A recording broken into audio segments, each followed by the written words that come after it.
ఇప్పుడు బాలింతలకి మసాలా లేకుండా mutton curry ఎలా చేయాలో చూద్దాం.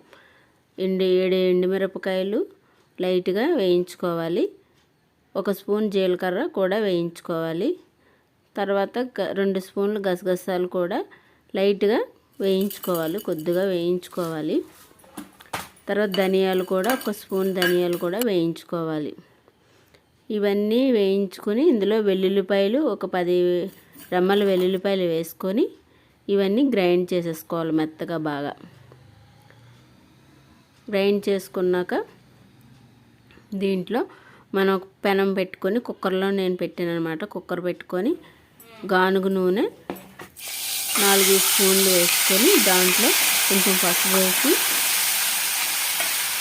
ఈ మటన్ 1/2 కిలో మటన్ని మనం ఈ విధంగా ఫ్రై చేసేసుకోవాలన్నమాట. మొత్తం ఆ వాటర్ అంతా ఇంకిపోయే వరకు.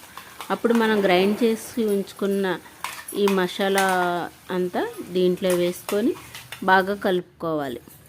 బాగా కలుపుకొని కొంచెం సాల్ట్ వేసుకోవాలి. సాల్ట్ వేసుకొని మన టేస్ట్కి సరిపడా సాల్ట్ వేసుకొని బాగా కలిపి ఈ సిమ్లో మనం వేయించుకొని బాగా కలుపుకుంటూ ఆయిల్ అంతా సపరేట్ అయిపోయే వరకు కూడా బాగా కలుపుకోవాలి. అప్పుడు ఆయిల్ సపరేట్ అయిపోయిన తర్వాత ఒక 2 కప్స్ వాటర్ వేసుకొని మనం మూత పెట్టుకొని 6 విజిల్స్ వచ్చే వరకు కుక్కర్ ఉంచుకొని స్టవ్ ఆఫ్ చేసేసుకోవాలి.